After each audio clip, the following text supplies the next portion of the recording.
So hi again folks, I'm Mike and welcome to my channel. If you've seen my videos, then I'm sure you know I'll be talking about Pinewood Derby racing. In today's video, I'm going to go over wheels. I'll go over all the different mold numbers and I'll discuss the different color options. So stay with me, you might find this helpful.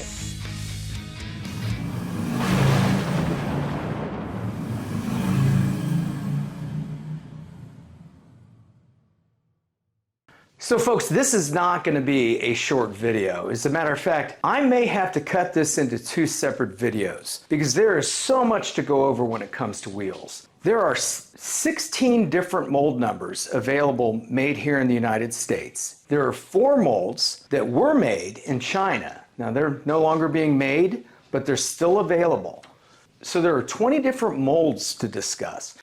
So here's where you'll find the mold number on the inside of the wheel. You can see that this is a number 7 mold. You can also see that this wheel was made here in the United States. Here's the inside of a Revel wheel. When they were being manufactured, they were all being made in China. The only difference I can see is one is clearly marked as being made in the United States and one is clearly marked as being made in China. I think the China wheels, the Revel wheels, might also be a little shinier.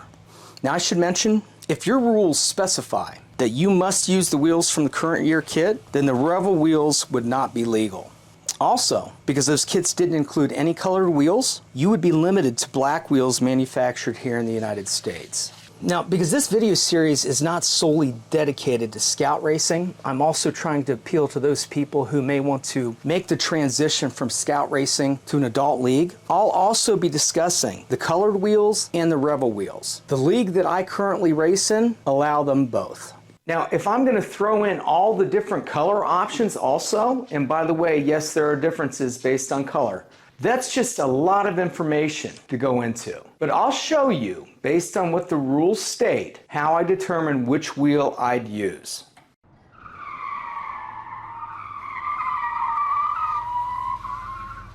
So the first thing I'm going to do is I'm going to sort these wheels. I'll separate them according to mold number.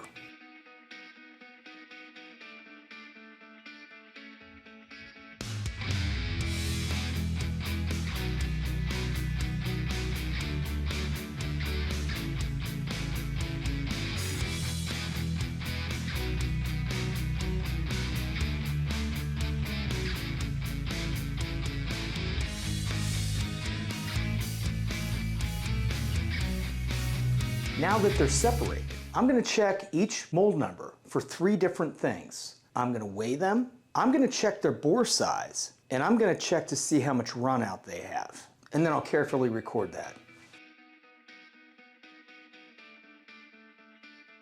So, I don't think I have to share with you that lighter wheels are faster than heavy wheels. By the time you've seen my video, I'm sure you've already watched 100 videos on YouTube that go into all those details. So assuming that we all know that a lighter wheel is faster than a heavy wheel, I'll be looking for the lightest wheels I can find. Now I use a jeweler's scale that will measure to the 1/1000th of a gram. Now based on mold number and color, these wheels can vary considerably from about 2.55 grams all the way up to 2.75 grams. If your rules don't allow you to machine wheels, you'd want to start with the lightest wheel you can find.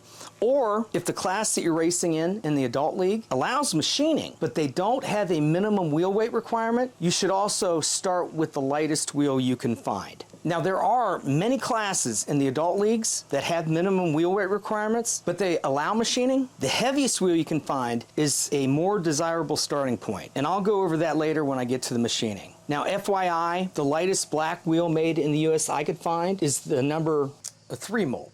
So I'll include my chart so you can see what my results were. I'll highlight the lightest and the heaviest wheels both. You might find it interesting that although the 3 mold black USA wheel was the lightest overall, on average the colored wheels were considerably lighter than the black wheels. So unless you want to buy like multiple sets of black wheels hoping to find a full set of number 3s, you might consider just buying some colored wheels. League racing permits colored wheels. If you're racing in a scout race, I would at least ask if you were permitted to use the colored wheels. Okay, so now let's talk about bore size. There is a relationship between the size of the bore of the wheel and the axle diameter. Although some league racers might disagree with me, I feel the ideal size difference should be right at about 4.5 thousandths of an inch. I've talked to others who feel the difference should be over 5 thousandths of an inch, and I've talked to some people that feel the difference should be about 3 thousandths of an inch. Now regardless, you will encounter a problem if you are required to use the axles straight from the kit. You'll see that those stock axles are going to measure about 88 thousandths of an inch. The smallest bored wheel you'll find is going to measure about 95 thousandths of an inch, a difference of about 7 thousandths of an inch. Now, I don't know anyone that thinks that's an ideal relationship. So I'd suggest, if you have to use stock axles, try to find the smallest bores you can and keep your gaps very tight to eliminate some slop. So if you look at my bore size chart, you'll see that the Revel wheels made in China all have the smallest bores. If you are limited to USA wheels, I think you'll find the 6 molds have the smallest bores. Now, if your goal is to race in a league, aftermarket axles are available measuring up to 94 thousandths of an inch. That's going to open the door to have many more wheels available to pick from.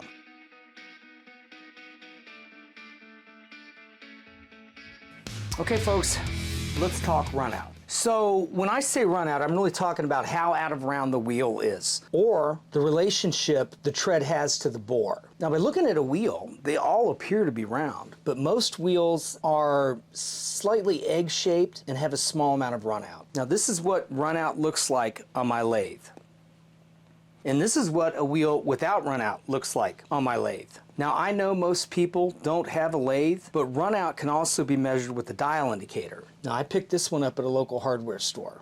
The 2 areas I'll be measuring will be both radial and lateral run out. Now too much of either of these will scrub speed. Obviously if you can machine wheels, you can remove the run out. But the best machine wheels I've ever had all began with a wheel that had very little run out. So even when I know I'm going to be machining the wheel, I'm still looking for a good wheel to start with very little run out. But you know, before I get into all that, I think what I want to do is I want to discuss all those scout racers out there that have rules that say that they can't machine the wheels. Now there are wheels out there that have no run out, but they are few and far between. I can remember a few years ago, both leagues that I raced in had a class, box stock, that did not permit machining wheels. I went through over 400 wheels to find 3 wheels without measurable run out. So when I dropped that car and damaged the 2 rear wheels, I ended up replacing them with 2 wheels that each had about 3 thousandths of an inch run out. And guess what? The car only slowed down by about 4 thousandths of a second.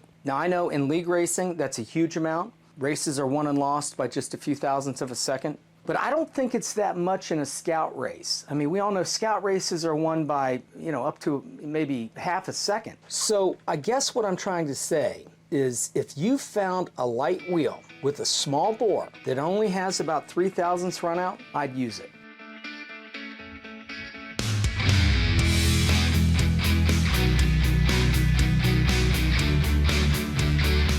Okay, so we've reached the point that it's time to start discussing machined wheels. Now I'm aware that most scout races don't allow it, but there are some that do. I've seen rules that allow them. But also, you know, every league I've raced allow machined wheels. Now, there was that one class box stock I previously mentioned that didn't allow machined wheels. Neither of the leagues race that anymore. So now I know APR, every single class that they race allows machined wheels. So I'll be going over that today. Now when I machine wheels, what I'm doing is I'm removing the run out, both radial and lateral, and I'm going to cone both the inner and outer hubs. The only other thing I'd do is I would remove weight. Here's a picture of the outer hub of a stock wheel on the left, and here's a machined wheel on the right. You can see I've removed the outer step.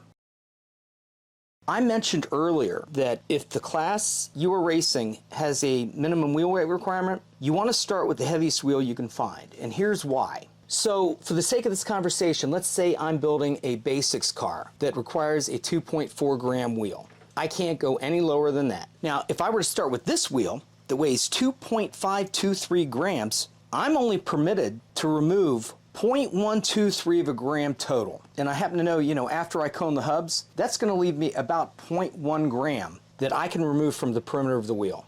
Now remember, we want to move as much weight as possible from the outer perimeter of the wheel for peak speed. So now let's look at this wheel. You can see it weighs 2.775 grams. What that means is I can remove a total of 0.375 grams and still maintain a 2.4 gram wheel. So even after cleaning up the hubs, coning the hubs, it'll leave me about 0.35 of a gram, and I'll take all of that weight from the perimeter of the wheel. So when I'm done with both of these wheels, I'll end up with two wheels that both weigh 2.4 grams. One wheel will be about 1.16 inches tall. The other wheel will be about 1.180 inches tall. And folks, the shorter wheel will be faster.